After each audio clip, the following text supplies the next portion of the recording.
3, 2, 1, go. Welcome back, everybody, to the Triad of the Force podcast, a podcast from 3 Puerto Rican friends coming together to do deep dives into Star Wars and other nerd-related media. This is our first ever Fett Friday, and if it's not too corny or obvious, we are going to be talking about the Book of Boba Fett episode per episode. And we would also like to announce that we're going to have some guests help us out with these discussions. And the first one today joining us is our friend Alden Díaz. Thank you. Happy holidays and welcome back. Happy holidays Happy indeed. Navidad. And I have a special surprise for your audience. It's that on this first Fett Friday, it is 4 Puerto Rican friends. Yes. That is correct. And how much better can it get? Yes. People didn't believe us that Puerto Rican Christmas is the best Christmas, but here is the absolute proof for it. That is true. And it's that is a fact. That is 100% true. I believe that Noche Buena at the Boba's Palace is probably the event of the year. Probably. Oh, yeah. I don't know who there is Puerto Rican. I have theories, and we'll get to that when we get to the cantina scene here. Right. I felt like a cuatro there, like something going on. That was the best cantina. That was the best cantina for sure that I've seen in Star Wars, and we'll definitely get to it. But when I saw that cantina, I'm like, of all of the ones I've seen so far, and there's one that I want to visit, it's this one. Mm-hmm. Like all and the Jennifer other ones, Beals was the hostess. That was surprising. Yeah, like that a lot. Really? Yeah, okay, that was awesome. Mm-hmm.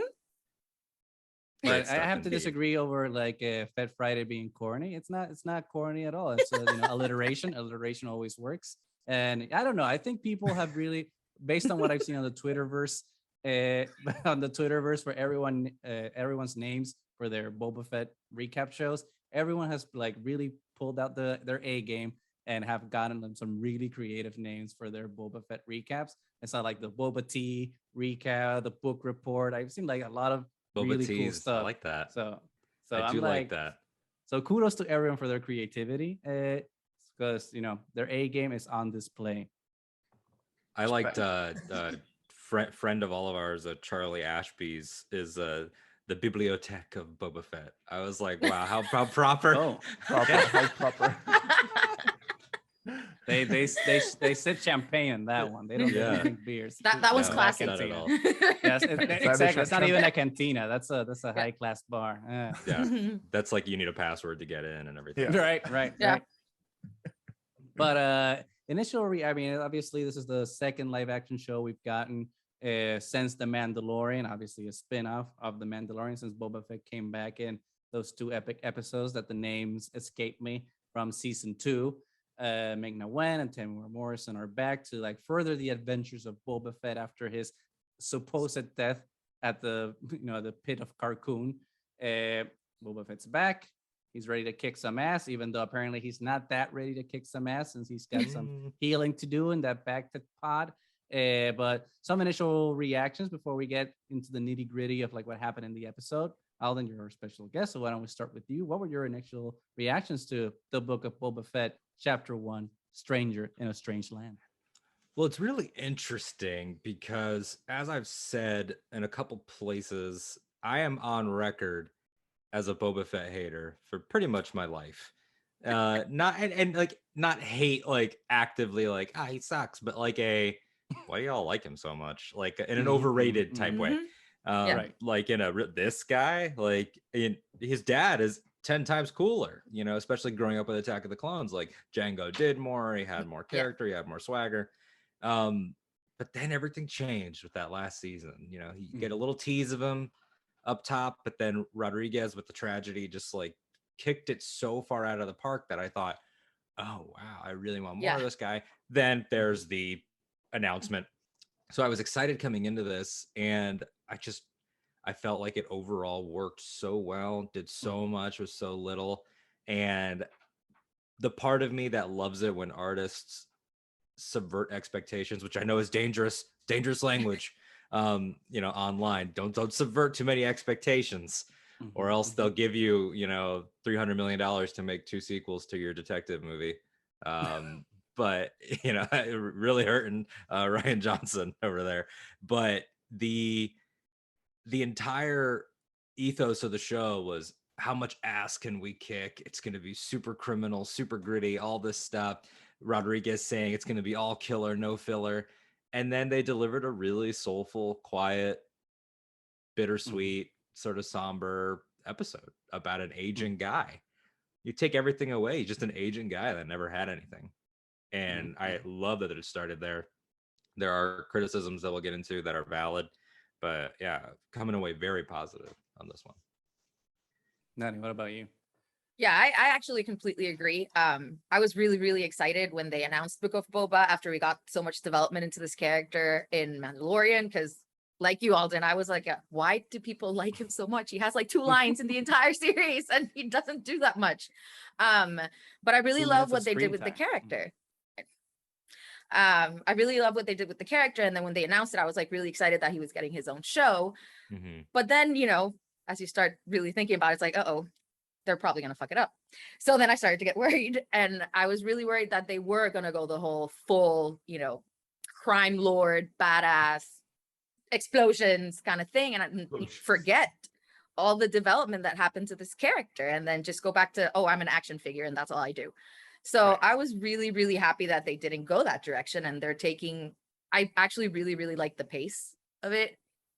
I like that they're going slow. I love that it's in the desert, but it's colorful at the same time. Like the suit colors pop and everything pops. The Tusken Raiders have different colors. They don't all look like sand.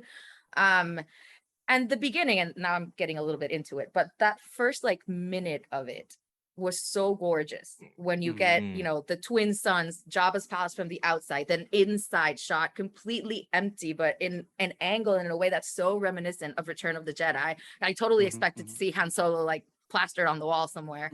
And then that scene in Camino in the storm, and then shot to him holding his dad's helmet and then being digested in the Sarlacc pit. And how did he get out? And just that 1 minute, I was just like, whoa, that's how you begin a show. So it has its issues.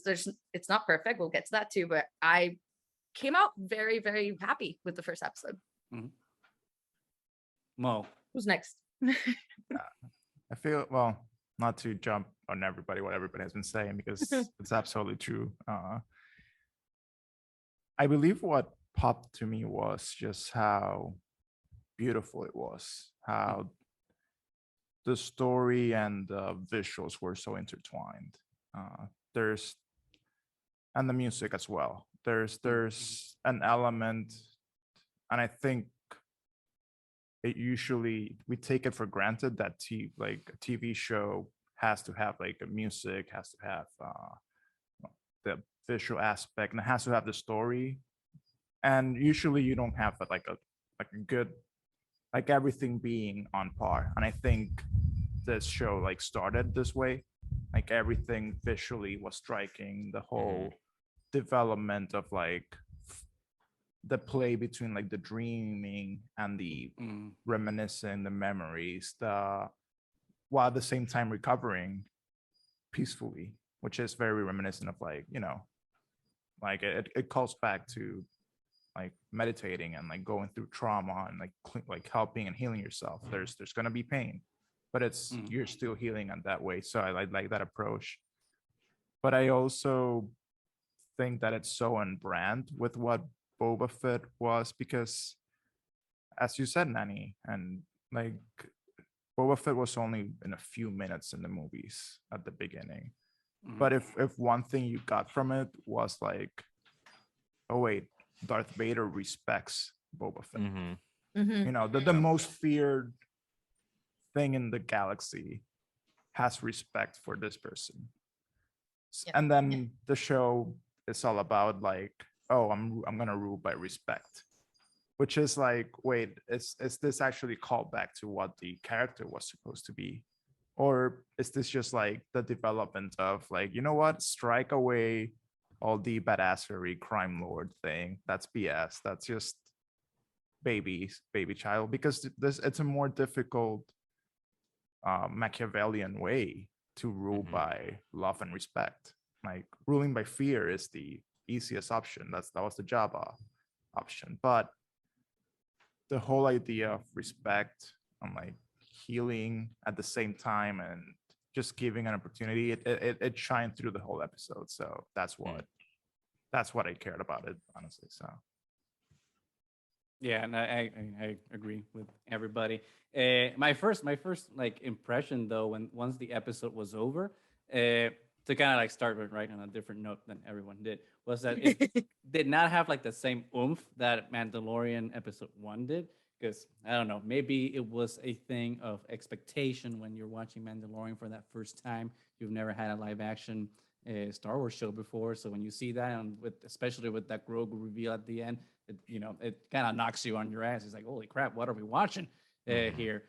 So to all of a sudden come into Book of Boba Fett and not have any of that was kind of jarring in a sense, because you're expecting something bombastic, right? And to have a restrained approach, I think was really smart decision, because it sets itself apart and it establishes itself as a different type of story. This is not the story of of a man seeking the world and to return this child to it's a man reckoning with himself and trying to find himself in this new place, which obviously that's what the namesake of the episode title is, Stranger in a Strange Land. The first thing I thought when I saw the episode title was obviously the Iron Maiden song, and then I'm like, okay, well, let's look more into it, because obviously Iron Maiden has more. There's Bruce Dickinson knows his history, so what is the song actually about? And obviously, it's a book by Robert Heinlein, which might be controversial depending on who you ask, which is obviously, well, not obviously because I have to look it up, but it's also based on a Bible verse that more or less has that phrasing in it. And you don't really have to look into it that much to understand what stranger in a strange land means. It's a person in a strange land trying to understand who he is in that place and what his place is in the world beyond. So having that duality of like Boba Fett with the Sand People and the Tusken Raiders, and in the quote unquote new world, which is not the new world, but in Mos Espa, and trying to be a crime lord and having him be a stranger in both places, and having been two strange lands that are opposed to each other, but in the same really to him, because he doesn't understand either of them. He just escaped his life as a Tusken Raider, because from what we saw in Mandalorian, he was living among them for who knows how long, and now he's back in his Mandalorian armor to be a crime lord. He's never been a crime lord. He's always been, an employee. So what does he know about running a business? He doesn't know how to close the books. He just knows how to get paid. He probably has direct deposit, so he doesn't know what to do with the coins and payroll and all those things. So I think it was really interesting. It was really interesting in that sense. The only issue I had with the show, well, the show's not over, with the first episode, was its pacing of the present timeline. I felt like that one was a little undercooked. I mean, I know obviously it's a pressure cooker, right? So they're like building up towards the end, but I can't give it a pass for that because it's a series, not a movie, and the episode has to conclude. So like I felt like the present parts of the episode needed a little more development than just like, okay, I'm out and I'm back in the pot because I got the wind knocked out of me. That I felt was a little weak. But all the parts with Boba Fett with the Sand People and the Tusken Raiders was just, amazing. It was just a master class in pacing and using silence as a tool to tell the story. I think that was just genius. So like I really on board for what's coming. So we'll see what the next 6 episodes have in store for us. Which is interesting that you say next 6. By the way, so, Mando had opinions. If I don't know how easy an edit that'll be. So if for some reason, so people will, if people will hear, right in the middle of Goose talking Mando. I have a theory that he's upset. I was saying this to Tori during our recording that this is not the TV show that he was named for, so he doesn't care. Versus Mandalorian, he would watch very intently during those episodes. It's interesting that there's 7 episodes in this show because normally outside of WandaVision, which was also a sitcom, so that went to 9 episodes, and What If was a different scenario. What If got changed by the pandemic because of animation and all that. But the 7-episode count is interesting because Rodriguez had gone on in interviews about how everything we've seen in the spots and trailers so far was just the first episode, if not the first half, and that clearly was not the case. That's true. Which is not, which is not a dig on Robert, because he's not editing the show himself. Yeah, he does. He probably doesn't even know what's in the trailer. He's not in the marketing meetings and things like that, so it's like, it's not like, Robert, you said I would get my punk rock biker girl in this episode, you liar. Although I did look for her. She's not there. In the background. I was, where are you, my love? I thought you were going to be in this episode. But, and there's no dinner scene. So it's like, it's twofold. The point that I'm trying to say here is sometimes when you're as plugged in as we are as diehards, that could be a detriment, because then, you find yourself like, how many minutes are left in this thing? I haven't gotten my dinner scene yet. And then you're like, oh, it's over. Only 5 minutes. Oh, and 2 minutes of those are credits. Oh no, it's over. So you start doing that to yourself. But then there's also the element of real life. This is a corporation. Is it possible that maybe at a time this would have been this long epic premiere with a lot of punch at the end, and maybe that dinner scene, and maybe biker girl, whoever she is, if she's an important character or not, and then they decided, that's Ray's mom. Come on. Oh, but of course. She's a Palpatine clone. You could see it in the way that she stands. But is it possible that maybe things were shifted at some point this year to squeeze this into 2021 just by a couple days? That way it can get awards consideration for this year and not compete with Andor, Kenobi, et cetera, et cetera. That's just, I have no evidence for that whatsoever, but it was something that I was thinking, like, it's a very Disney move to be like, why compete with ourselves? The type of corporate thing that's not surprising. Yep. Yeah. Like, can you guys shave that first one in 2, and then we could slide it into that 4th quarter? It feels a little bit like that, because to build off your point, Goose, it's a good ending. It's very compelling, and we'll get there when we get there, with the Tusken finally offering that gesture, the Tusken chieftain, who is really cool. But then it's that element of it Boba Fett, so he doesn't require something to really drag you in, like a new character like Din. So I get that. You don't need Grogu. You don't need a legacy character or something like that. But it definitely did feel like more of a down note than we normally go out on in these episodes. So it's just an interesting observation. This is our first project outside of Solo to come out in the Disney area that's about a legacy character first and foremost. Right. And so it's like they almost feel maybe like more comfortable to do slower, more comfortable to be a little undercooked, because they're like, we know we got you. Like, if this was Chewbacca the series, or if this was Wedge Antilles the series, like, these are the characters that they don't need to mess sell. with Wedge Antilles. There could be something there. I'm just saying. But yeah, that was just me thinking about, the real life stuff, as well as like how that affects us. Cause I know that I was guilty of it, and I had to be like, hey, it's not the episode's fault that it was edited this way. It's not its fault that I was expecting things that were said, so. Yeah. I wonder though, if it's, I mean, not to say that the episode was bad. That's not what I am implying by any means. In terms of like storytelling though, like in these types of new streaming shows, I wonder if sometimes the way these episodes are structured is in that streaming structure sense, right? Where they're meant to springboard off each other and just be meant to be binged, even though obviously Disney is not doing the binge model and they're doing the weekly model, which I think is the best way to do it. But I don't know if that, streaming mentality of like writing everything as like one, like a long movie that's just split up in a couple episodes, kind of hurts the stability of storytelling within individual episodes. I don't know if that's the case now with Boba Fett, because we've only seen one episode, but definitely it's a thing that's symptomatic, at least with shows like Stranger Things. It's just like, it's just one whole thing, and by the end of it, you don't remember what happened in any one episode. In one, yeah. Yeah. Which Mandalorian sort of was able to overcome. Right. Yes. Right. At least for the most part. Like you can let's pretend we weren't big nerds and we didn't know like the titles and the breakdown.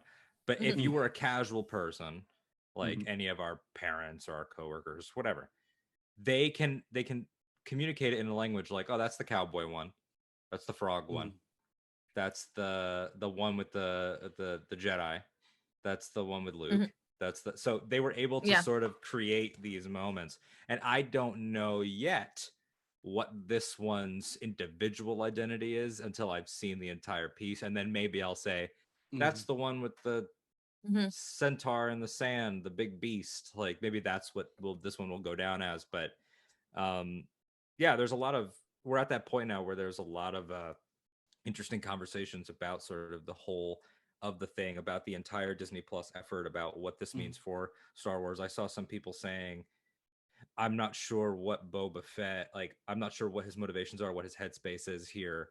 And it sort of gets into that conversation that, not that I like to compare it with Marvel, because I really don't. But it gets into a similar conversation of, well, if you want his headspace, it was kind of in the other show. And you shouldn't need that. But also that's the definition of a spinoff. Even though he's the legacy character, he's building off of Din's adventure. He's coming off of Din's adventure. Like this Fennec is a Fennec who a hot minute ago fought with Bo-Katan, saw Luke Skywalker. Like it was, these people have that sort of context. I wish it would have started with a scene of him picking her up, by the way, from the light cruiser, and her being. I mean, maybe there'll be like a scene where like Fennec gets knocked out, and she gets knocked out, and then she's in the back to pod, and then she gets the flashback to when she gets rescued. Maybe the back to pod is our flashback machine. Well, that's an interesting point that you make, which is about the back to pod's narrative function. The sin in, I had to remember the name. The sin in chapter 3, Deborah Chow's first episode in the first season. It's when Din has what might be my favorite Din line, at least in that season, which is, my armor has lost its integrity. I may need to begin again. And it's like, yeah, it's about your armor, but it's about your soul.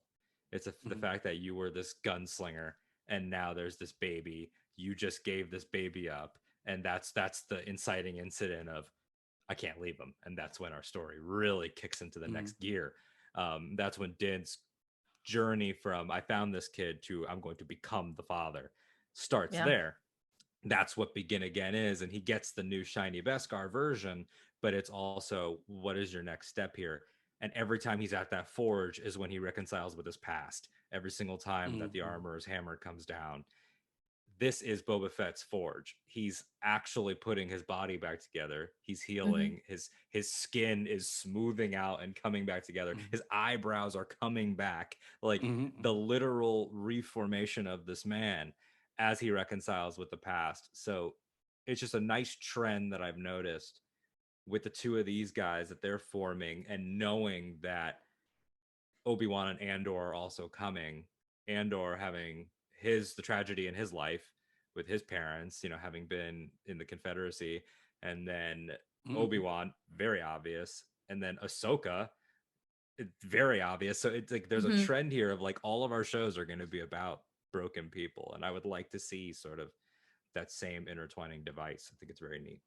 Well, and I think that's one of the reasons that it's working so well, that they're doing the two timelines, like how he became the person we met in Mando, and then what happens after that. And then they're doing it very in a parallel way, because one of the first things that happens to him is that his Beskar stolen. And then one of the awesome scenes that I really love when he's with the Tusken Raiders is when he's fighting and he's become over dependent on his Beskar, and he's not defending places that he knows the Beskar protects him, his head, his chest, his back. So he gets completely overwhelmed just because he's become over dependent on that armor. And then in the present era, you see when they suit him up, which is very like Japanese samurai getting ready for war, gorgeous. So I'm really, really enjoying the parallels. And those droids are like, I was saying this to Tori in our episode, those droids are like, you want us to dress you? We'll do it. Because the last guy, horrible. We had to put lotion on him. And then the guy before him, giant slug, even worse. Even more lotion. Like, you just want us to carry armor pieces? That's awesome. Sounds We're great. good. Yeah. We'll work overtime too if you want. Yeah. Fantastic. Which probably like that's the theme of the whole episode. It's like water in a way. Like it's the contrast between, like, it starts Boba in a bacta tank, but then we also get the ending, which is Boba getting the water as a reward, and water being the healing element in this whole episode.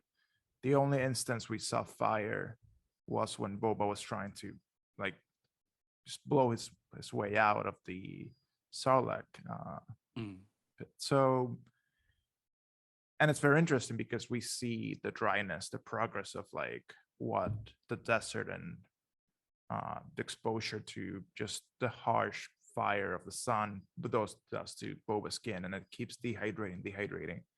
But then the antithesis to it is the present. It's like it's actually so rehydrating that, as you said, Alden, Boba's like regaining a new perspective and learning from this. So coming in, like, I guess without any expectations, I thought it was like the perfect like ending, because it was like the moment where that was Boba's next transition. It's either you adapt or die. It's kind of like the message that Boba lives by. And at all moments, just gotta adapt. Now I don't have an armor. Okay, I'll adapt to the Tusken Raider. And we see what we know, the ending of that journey. It's the badass Boba that can take on anything. But then now we're seeing the Boba that's rehydrating. That was a very dehydrated Boba. That was a Boba that wasn't. Absolutely. It's It's like the Boba that had hydrating the COVID. soul. Yeah. Yeah. It was No, not I'm thirsty. I'm like, yeah, it's like everybody in the episode is like, sorry, everybody, like, we have oh, to yeah. take a drink here for our souls. But and also, what were his formative years? The planet that never stops raining, the planet of always ocean, exactly. which is the That was first like thing the he beautiful sees. contrast. And that planet is nothing but these embryonic cloning pods, the simulation of the womb of the mother.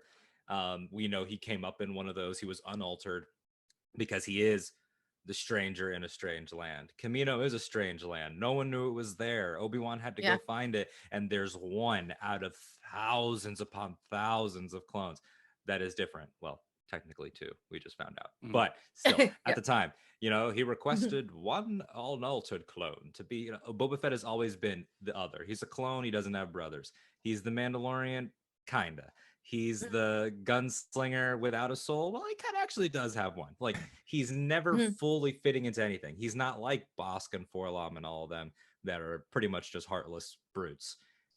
He's never 100% in anything. And Mo, you're talking about adaptability there, made me think of Kanan and Sabine. And when Kanan is telling Sabine about that, the fact that so many of the Mandalorian fixtures, all the weaponry, is about adaptability. And so that mentality, even though he says to Casca Reeves and to Din that he's not a Mandalorian, he's also very quick, A, to adapt like one would, and B, to throw out his father's credentials, because he can say, I never swore a creed, I'm not a Mandalorian, I just want the armor. But deep down, there is that part of him that's like, I wish I could be my father. And he needs to reconcile that with the broken child, with the Tusken Raider. And we'll get to that if we do predictions at any point, because Well, yeah, I mean, obviously, based on what you're saying, what's going to happen is episode 2, Mace Windu is revealed to be alive, and Boba's going to go on a hunting mission to kill him because he's a badass. Here's what you don't know, though, Goose. I'm leaking this right here, is that the chieftain is Mace Windu. Is Mace Windu. And that this is all a play. Mace is getting in his head. You earn his trust, and then he's going to give him water. He's going to splash it on him, and he's going to take his mask off. Samuel L. Jackson. Oh, my God. That would be. I've always been against the whole bringing back Mace Windu thing, but Me too. if it happened that way, I might get on board. The Benny Hill theme song when he splashes in, Oh my God. be fantastic. But yeah, there's so much going on here, and we haven't even like they said off air this was going to be short. It was a mistake. It was a mistake to bring me on this show if you wanted something short. There's so much going on. There is. There's so much going on. I mean, and I'm really loving what they're doing with the Tusken Raiders, because they've been we got a little taste of the fact that they had a humanity back in Mando, but usually they've just been the villains all the time. I mean, an entire tribe of them was slaughtered by Anakin, and we didn't care. I cared. Right. We did it. I did. Well, You cared. I cared. I cared. I cried for. I those cared Tuskens. about Tuskens before anyone cared about Tuskens. Do not, Well, do not 'cause speak most- in generalities, Nani. I care Sorry, for Mo. Sorry, Mo. You are so enlightened.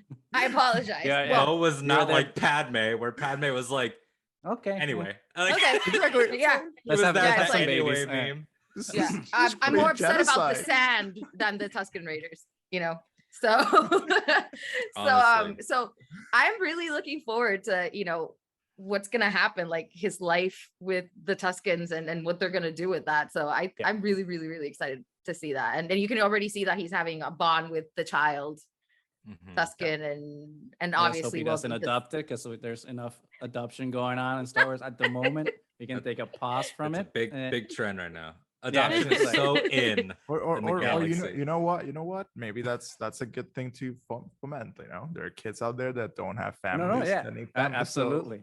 go for it. And that's the thing, though, that this is sort of like, again, veering into predictions a little bit, but a Mhm. big question in Mandalorian season 2 was why now? If you could track it, if you knew where Cobb Vanth was, which you clearly did, and you saw Din leave with it, and that's what causes you to leave planet. Why now? What have you been up to for 5 years? What have you been simmering? Is it that you couldn't find it? Is it that you thought Cobb Vanth was a good guy and you wanted to let him run the town with it? Like you felt like you didn't deserve it anymore because you lost? All these questions. And then it clicked with me watching this, and I thought, the man who doesn't know who he is quit. He retired. Like I really think that all 5 years are going to be with this Tusken tribe. Yeah. Yeah. And like, Me too, That's when I was like, oh my goodness, he stopped being Boba Fett and became truly one of them. That gaffy stick that he has, that black robe that he has, those are earned. Like, or perhaps if they want to go fully tragic, taken off of a brother in that tribe.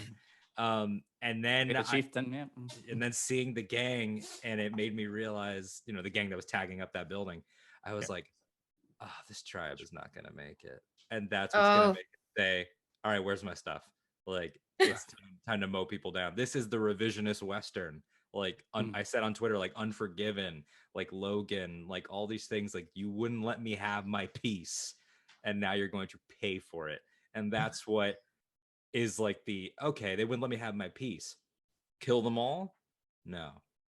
Take over. Like, and make sure this doesn't happen again. And that's respect over fear. I don't torture, that type of stuff. So I really think this is going to end up being probably top 10 saddest Star Wars plots. Yeah. I mean, it's joy. interesting. It's interesting for sure, because when they were starting to frame the whole story of him with the Tusken Raiders, I mean, the first thing that popped into my mind when I was seeing that sequence is like The Last Samurai, which movie that I love, by the way. And it's just like him, being taken captive by like an enemy tribe. And Last Samurai obviously is the samurai, and he's the Westerner. Here, obviously, Boba Fett with the Tuskens. Absolutely.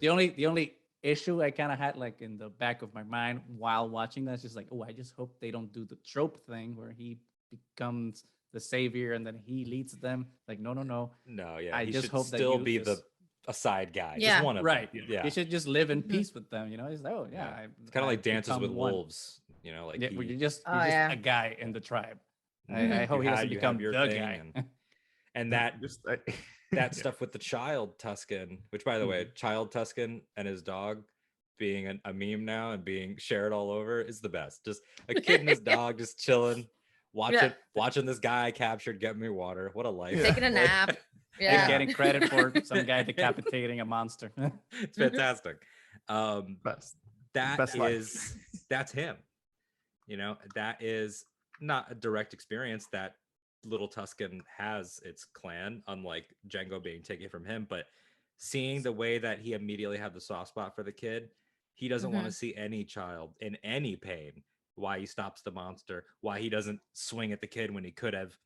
Yeah. And then that connects to Attack of the Clones, and then connects forward to, no, we're not done. I told you that we would take care of the child. The child is not safe. Yeah. We're sticking with you. Mm-hmm. Grogu, the Tuscan kid, all this stuff.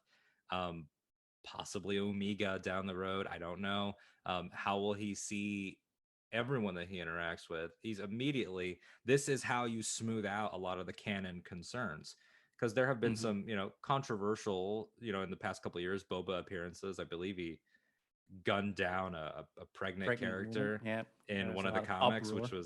which is not a choice I would have made, but is canon, so you have to deal with that. This is how you reconcile the horrible life that he led with the enlightened guy that he is in Mando, is by giving him these years to really have a trial.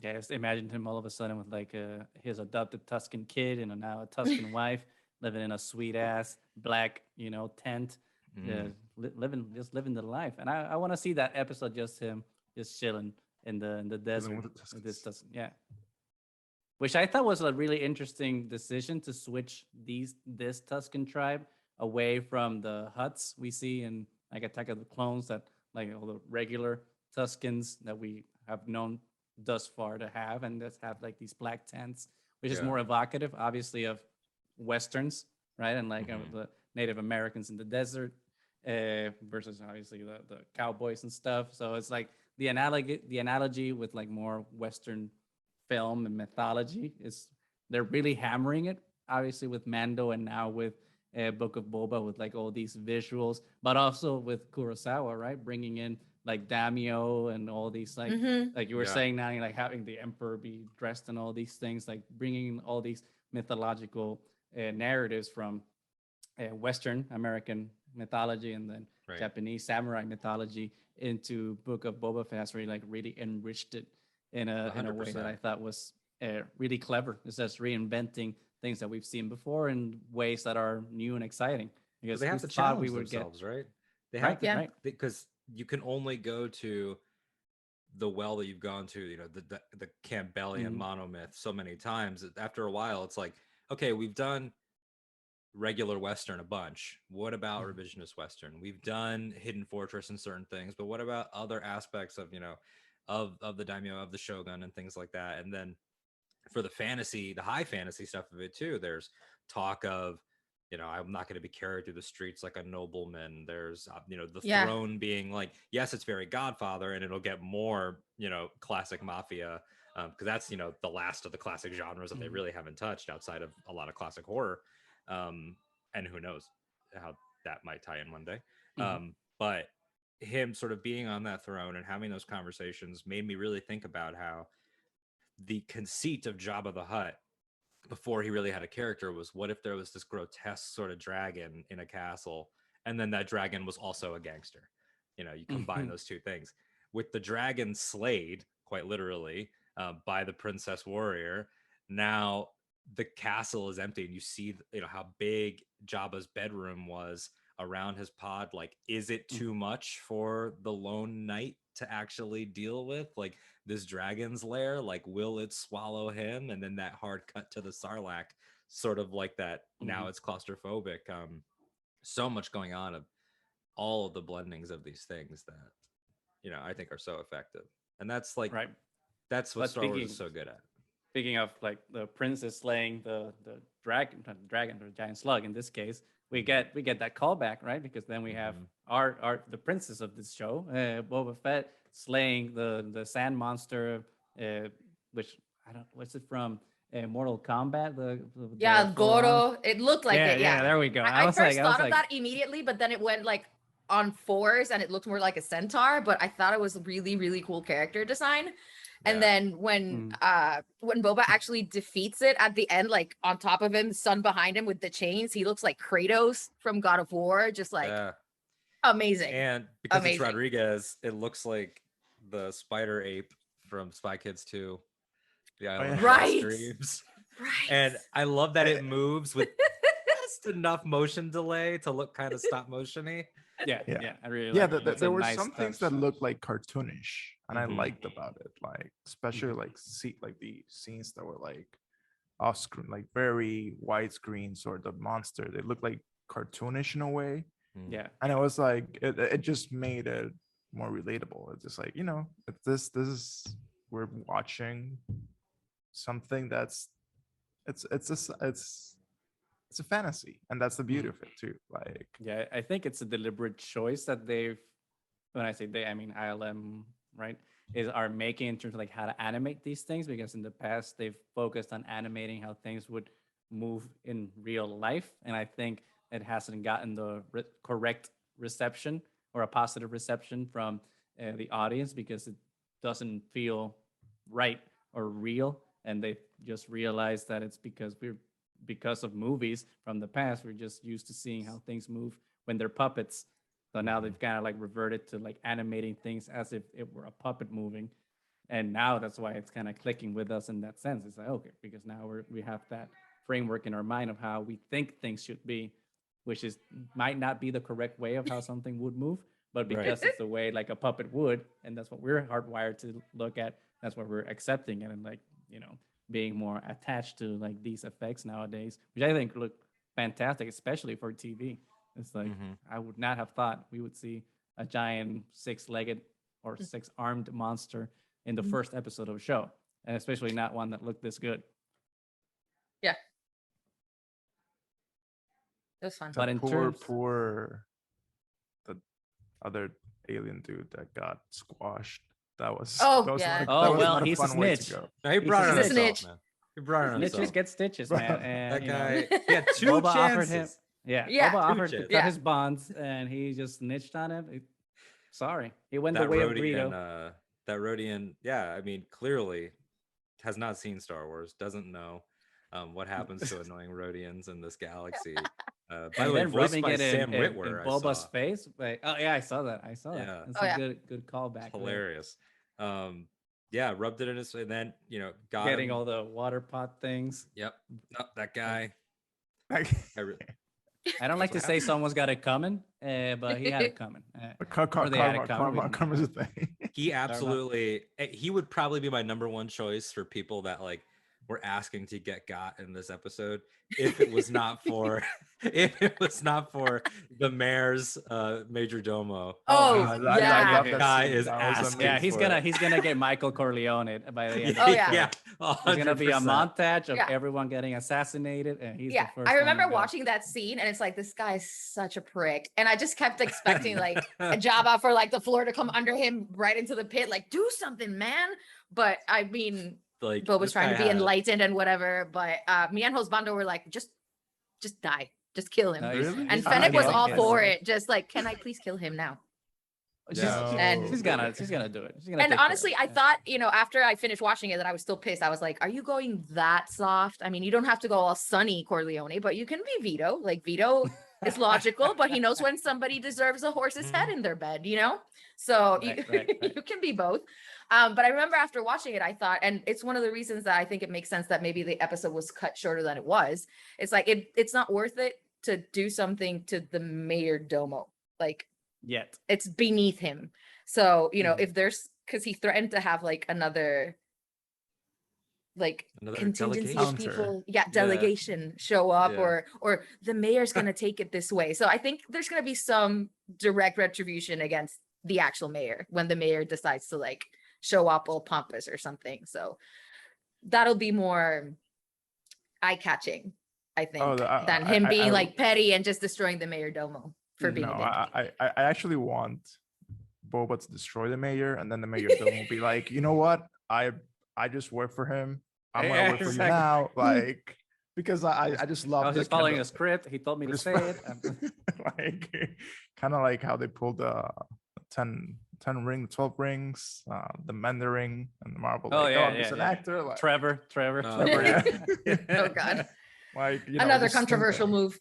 Yeah. Another Hey, a controversial move that paid off in Shang-Chi. What- Shang-Chi. Then the question that is, was was a it really good planned? move. Yeah, that guy.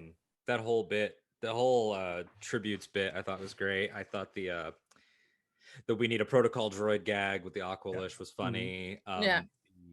The whole the Trandoshan bit was like a great bit of dry comedy. Like even a Trandoshan compliment sounds like a threat.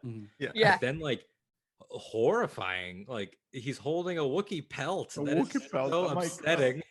I'm like, I hope that's not Chewie. Like, I was like, No, what is no. this? That's a casual housewarming gift.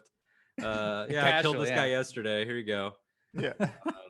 It's I mean, Chewbacca. that was Here's interesting. what's Chewie's son called? I always forget. Oh Lumpy. my God. Lumpy. Here's Lumpy's pelt. Here we go. Oh no. Oh, It's like your yeah. predecessor had Han Solo. Here's And you Chewie. get Chewbacca's Yeah. Oh son. no. It No. was, I did feel that that Trandoshan felt a little derpy to me. I don't know what it was about its I feel face, like but all of them that are not Bosk, like the ones Right. in Mando too. Bosk is the only. Maybe he's the outlier. Maybe they're all derpy and Bosk is too handsome, and they Right. ostracize him. it's a good point. Bosk is just Maybe. Bosk is too Exile. beautiful, and that's why he was set on this life of crime. Yeah, she's like, oh wait, we leave some for the rest of us. Oh, that's great. No, Skier is handsome too. Forgot about Skier. Skier. Well, he's Skier's damaged. He's jacked. damaged. That's the That's the true. difference. That is Both true. both physically and emotionally. And Well, you emotionally. High Republic fans, you know who Skier is. But speaking now, I think we've had like some good chat about like the episode itself and what we've thought about the inner workings of the episode. But now let's do the fun part and like think where episode 1 is leading us and where episode 2 and beyond might lead to based on what we saw so far. So do we have any prevailing theories? Again, Alden, you're our guest. So what do you think might be happening? What reveals when is Mace Windu gonna show up in the show? Well, if you've been following Sam Jackson on Instagram, no, I'm kidding. If I may, for a moment, highlight an episode 1 scene to then tie into this. Mhm. I loved. Well, first of all, I love the comedy bit that starts it of Fennec starts chasing the assassins, and then Fennec alive. Like After he Yes. just obliterated one. Yes. It's a funny thing. have to specify that for you because I know you've been itching to kill this entire time. Fennec is a great right hand and a great character in this. I mean, she doesn't get a lot to do. I mean, she's the B character, and it's a packed episode as it is with flashback, but used so effectively. Her insights into the criminal world, how she's willing to embrace the fear, willing to say like, you know, you really probably should be carried around just for the sake of the people in the town and everything, and how that sort of clashes. But so she chases after these two guys, and Which was a gets the gorgeous scene, drop by the on way. them. It looks so good. It looks It so good. It looks looks so so big. good. Like everything Yeah. the volume can do now, it's massive. A whole cityscape. It looks Yeah, I'm glad great. they finally found a way to not make it feel like one street as they Yes. Yes. mostly did in Manda, just like one street Yeah. with a couple things on the side. And No, that's it looked amazing. I remember Finally, seeing. I was like, it felt "Wow, like a it city, feels yeah. like a city." Yeah. Mhm. It completely changed the game and has me really excited for how they're going to use it in Thor 4, and I think the Batman has a little bit of the volume as well. But so she gets the drop on these two guys and has that brief moment where she gives one a look, give another one a look, Yeah. and then kicks him off the roof. That's A, it's very funny. B, it's a great way to tell the other guy, I could kill you very easily. But C, I think it's a great character moment for Fennec because, and I was telling Tori this in our episode, I think it may be because I watched The Dark Knight recently. I rewatched it, and Joker has that line about how you can always tell who the squealers are. I think that's what Fennec was doing. I think she was like, this one will talk, and then killed the other one. Like it's such a great moment to, it's like she's so good at this that she's able to know which one to take in just at a glance, which I loved. And with that, predictions wise, now I don't know how hard and how big these predictions are going to go. Obviously, we joke about Mace, but I think the big one, I really think that these are not the mayor's people. I think it's a red herring. I think that's too easy because I believe the mayor is the Ithorian that we've been seeing. You know, that the trailer. According to the subtitles have subtitles in said. the trailers, anyway. Yeah. And images for the episodes or the trailers like have shown that they have this dude, this captured assassin, and maybe they'll be like, hey, why'd you send this jerk after us, etc., etc. I think the mayor will be like, that's not one of mine. And I think that will create sort of a bigger, who is the Moff Gideon of this season, who's the A villain. Yeah. And I think it's Crimson Dawn. But it's Akira. I don't know if Emilia Clarke is gonna be in it, and if I did know, I wouldn't go and spoil it for people, because I'm not that guy. But I do think that there's way more evidence like right in our faces than a lot of people think. Are you familiar, anyone here, with the theme music clue that has been going around? I have not heard anything about theme music cues. So actually, Boba Fett I theme, did read a tweet today, but I haven't checked it out. well, the Boba Fett theme that came out, if you listen to it and you go to a minute 49 exactly, it is like, it's not even a matter of kinda, it is straight up the Crimson Dawn motif from Solo. Like straight up, it actively changes. So you've got all the chanting and everything that's happening in Boba's theme song, and then it just goes and like straight up goes into the Crimson Dawn theme. Interesting. So I think that maybe this guy, like, they'll search him and he'll have a necklace or something, or a ring or something that we know. And maybe Kira is the Luke of the season. Maybe it's the bam, last episode, boom, there she is. She's in here your at the face. palace. So I think it's a slow build toward there, and that only Charles Soule knows, and that's why he was instructed to write what he's writing right now. That's my big thing. I think that it tracks. You have to think about not that everything needs to be an established character, because Gideon wasn't. You could be an original villain, and I'm sure there will be some. But for thinking about everything that has been laid out, what criminal enterprises are there? Unless it's my boy Rada the Hutt, it's like, who's left? Who's big enough and who's left? And who would have a stake in this? There's the Crimson Dawn versus Boba's new enterprise. He doesn't have a group name. Boba Boys. Call them Boba Boys for now. The Boba Boys. The Boba Tees, yeah. The Boba Tea. Oh, I love that. So Crimson Dawn versus the Boba Tees. It's the territory angle too, and the resources, but it's also I used to love your greatest rival, and maybe I still do.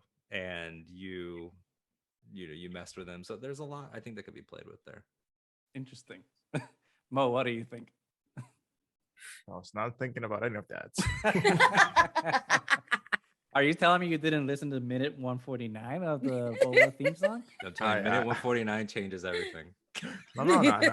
Yeah, for me the whole theme song was about like, wait, is my Maori influence here going on in the music? That's what I was looking at. It's like, oh, they're really putting some cultural, and that's where I was too. Polynesian like stuff. The Polynesian stuff, the Maori influence. It's sort of like a shanty. It's sort of fantasy. Yeah. So minute 49 aside, it's a banger. That's the key. It's the key. It's right there. It's the key. It's the key. I just want to see just the fact that it's called the Book of Boba. I just want it to be more self-contained. Yeah. Nothing. But you're like, I want to see an actual book. I mean, you can have the Lord of the Rings ending. At the end, Boba's finishing writing the book and says, "And thus lived happily ever after," and closes it. Give Boba a happy ending. He gives the book to Tuscan Kid. And says, there's a few more pages. There's a few more pages. Here's my armor. I bestow it upon you. Right. No, he's gotta give that armor back to Cap Banff. Come on. I want to show so badly. No. But now I want. What about the kid? What about that? You can have a Tuscan Raider Mandalorian fusion. That'll look badass, especially with like how these particular Tuscans dress. That could be a good hybrid. Then you can have like the reverse. It's the Tuscan Raiders making sure that the Tuscan Raiders are not killed again, because they do have the myth of the genocide that happened a long time ago by Anakin. So that's still fresh in their minds, you know. And Any then day. Grogu, Tuscan Kid, Ezra, Young Avengers. they all and Ezra. form a Young Avengers. All of the adopted kids of Star Wars. The young Mandos. Yeah, Just got together. that's good. I watched that. I will watch it. I will. That's happening. I was impressed that I'm glad we saw Max Rebo back. Yes, I'm sure I totally I forgot. heard. I'm sure That was I the heard. best part. Yeah. I heard like a cuatro back there. Something it was a little bit Mhm. more like a little Latin jazz going on with Max Mhm. Rebo. I like the influence. I like to think Yeah, there's he the took a little trip. springboard. This After- the after the springboard. This is the sail barge. springboard. Yes. Dude, that was the whole thing, is that Max survived the sail barge, and then he thought, this is a career setback. I need to change. I need to pivot, and he got into Latin music. Yeah. And Right. was like, this is the new market. This is the new market. Yeah. That's a logical pivot. And it was Yeah, I'm sure he did not get good press. It's like my last gig just got blown up. No one's gonna hire. No, that's not the type of blowing up you want to do as an artist. he says Max Rebo, but with a slightly insensitive accent every time he says Right. it. Right. He's like, he doesn't. He's like, Max- no, it's Rebo. It's Rebo. Max Rebo. I can see that. I can see that. And this is the jumping stage for the actual movie that's been set up, the Max Rebo Adventures. That's where we Right, are actually. 100%. This is just the Book of Boba. It's just setting us up for the actual set of events. It's true. It's I gonna be appreciate that for Rebo sure. versus Thrawn Rebo versus Rebo versus Thrawn. Yeah. on Disney Wish Plus. Blue Rebo will Tyrant be- will succeed. No, Rebo will be using like the Jedi music power Mhm. kind of thing, the Force with the music. Will be interesting. Yeah, I appreciate that they gave him the same crappy costume that looks just as bad as it did in Return of the Jedi. I'm like, yes, okay. It's like That was going crappy. fantastic. Like they just. I bought- think they it's just- awesome though. Yeah, exactly. It's- I'm like, yeah. Does it look exactly? Actually, he looked like he lost some weight. He's like he was looking good. He was really rocking. I got an upgrade to the keyboard. I'm really happy for. I mean, Max. Boba himself as well. The dad bod has significantly been trimmed down. He has that Yeah. Disney money now. So Wow. He went to that my show Poly- now. yeah, he went to the Polynesian resort and fixed things up. It's Hey, fantastic. Nani, what about you? What are you predicting for the series?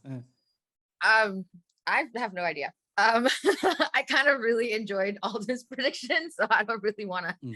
add too much to that.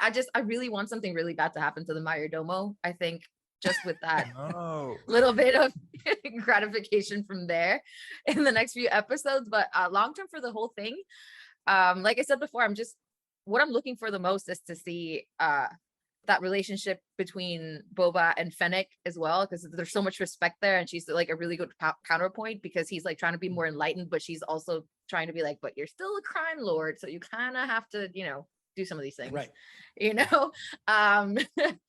So I'm looking forward to that, and obviously to the life that he's going to develop living with the Tusken Raiders. That's what I'm really looking forward to. I don't really have an end game for how it's supposed to end or not, so Yeah, I'm just gonna I enjoy the think, ride.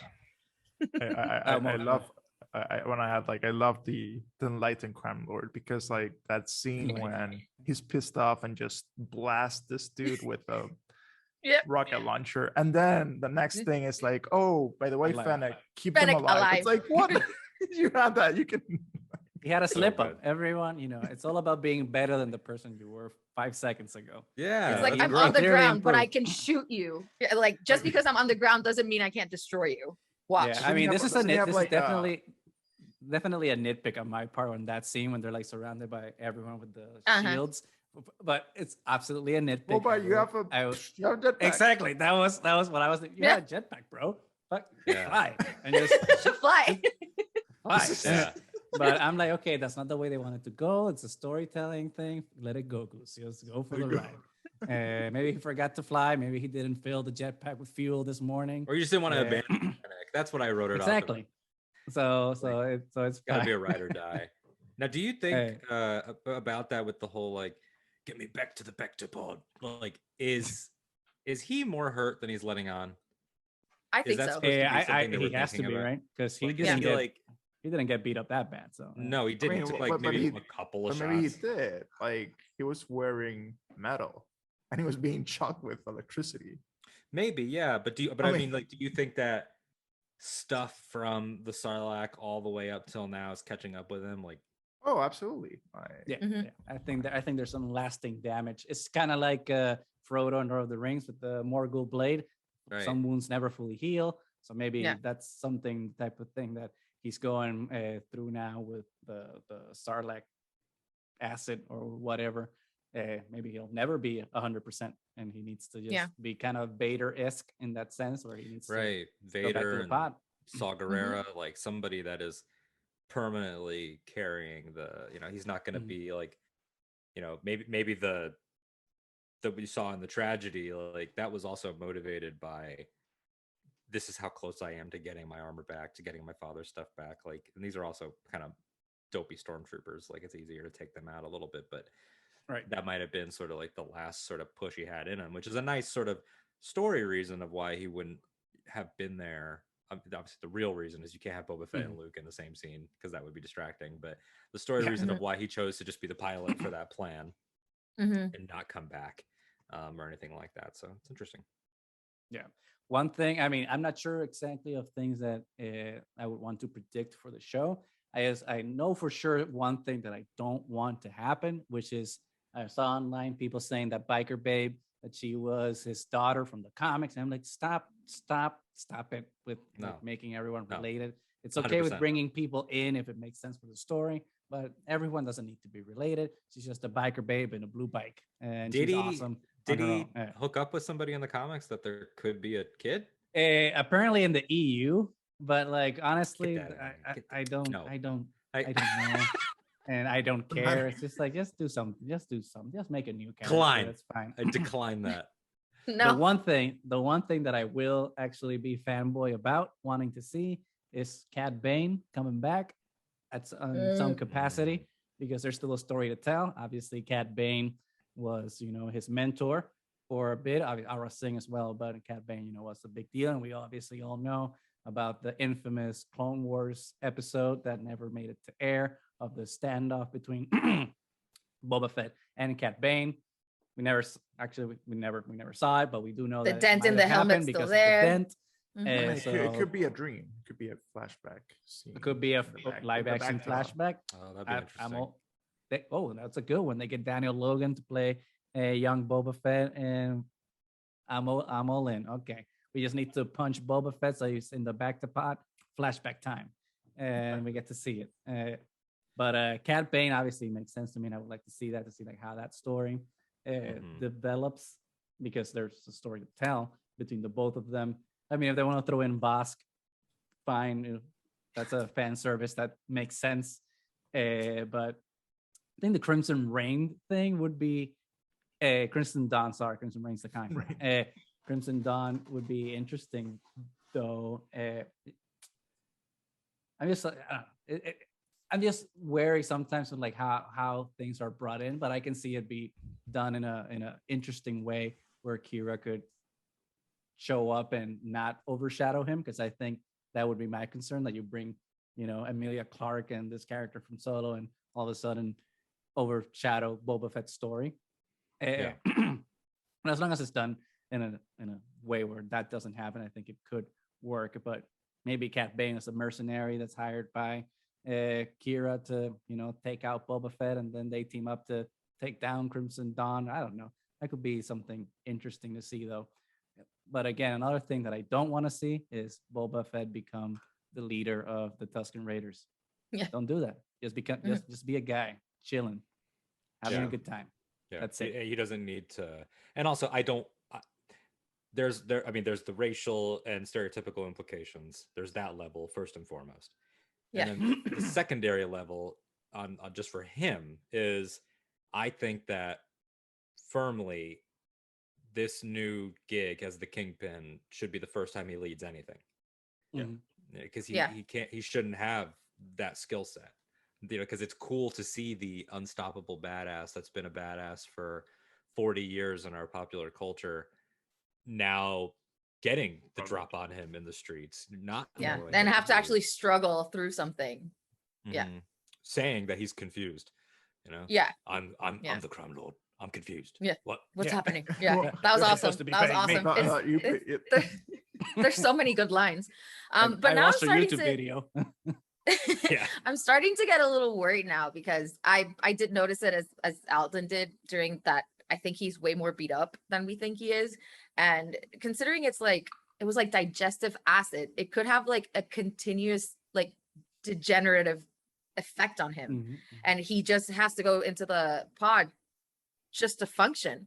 So I'm starting to think that he may like keep getting worse and we might see the end of Boba Mhm. by the end of the show. So I mean, I predicted the end of Boba and the Mandalorian, and that Yeah. obviously That didn't happen. did not happen. Yeah. It's like we talk about the westerns they're pulling from. Sometimes they Yeah. live, a lot of the time they don't.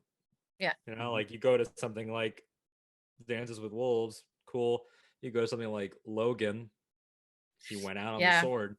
I do think though, long term, and this is beyond Book of Boba Fett, long Yeah. term, I think we all agree this Kingpin thing's not going to work out. Either if it's a burn it all Yeah. down, Jabba's palace blows up, or like something, whatever it is, it's going to be the not all that glitters is gold story. Like this is not the life that you wanted to live. You just thought you could change it, but you can't. You have to be better than it.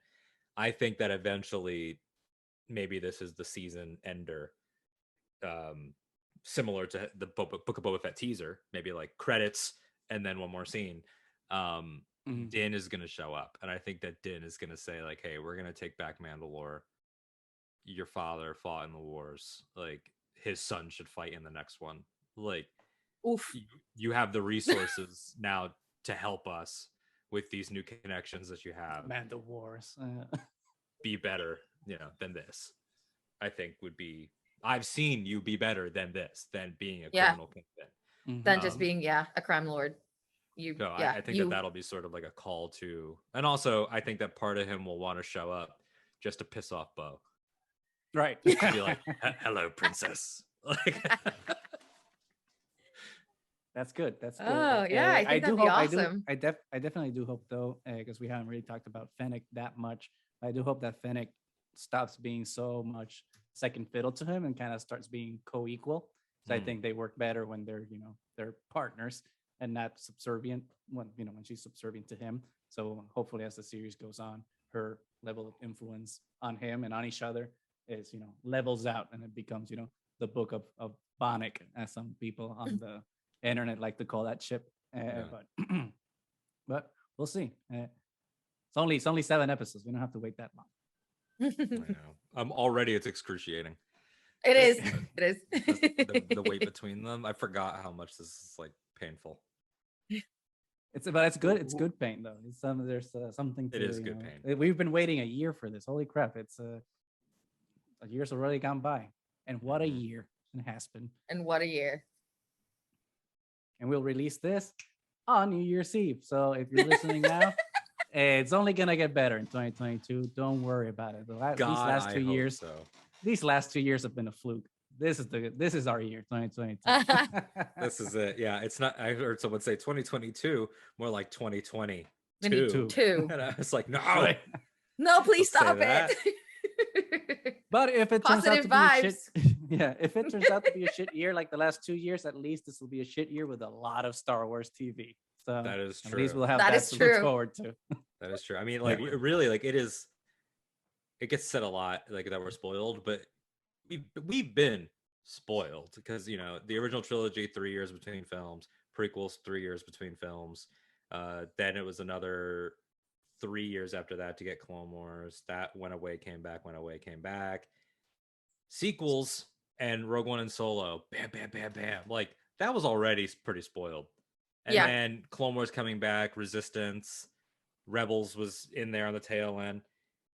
But the level of spoil we're about to hit is just like unconscionably, like I cannot believe that. Yeah, it's too much. Kenobi, Andor, Bad Batch season 2, a couple of movies in production, Mando 3, Acolyte's about to shoot in May. Which, by the way, that the Acolyte there's an Acolyte like production sheet going around that says it'll be partially a martial arts series, and that just like rocked my world. Can't wait. Yes.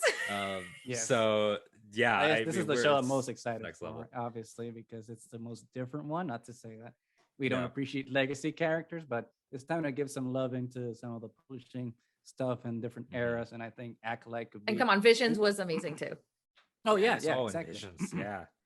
I hope Yeah, there's a so- Visions too. I really hope there's a Visions too. So it's proof of concept that stories outside the the legacy eras work, and that there's an appetite and a hunger for all of them. So Still waiting for we're still hoping. the spinoff we all need.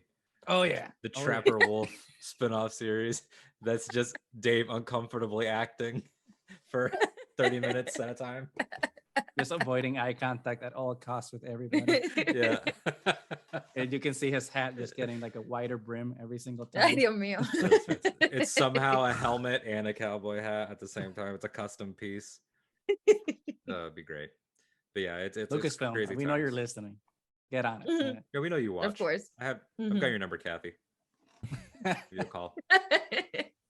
Well, with that, I think this is a great, a premiere episode for like our Boba Fett series. Obviously, thank you, Alden, for joining us for, Thank as you. usual, a very spirited conversation. Some good theory, some good look backs to what happened in the episode, and a good analysis. But with that, unless anyone has anything to add, I think this is the end of this episode until our next Fett Friday. I like Fett Everybody Friday. good? Everybody good. All for Fett Friday. Well, thank you everybody for joining us. We are Triad of the Force today with 4 Puerto Ricans here. Have a happy new year. Let's hope 2022 is not a repeat of the last couple of Yeah, not years. And 2022. please join us every week for our Fett Fridays. We are Triad of the Force. Find us anywhere that podcast can be found. Just search for Triad of the Force. We have shirts. Alden's wearing one too. Thank you for promoting. And until next time, may the Force be with you.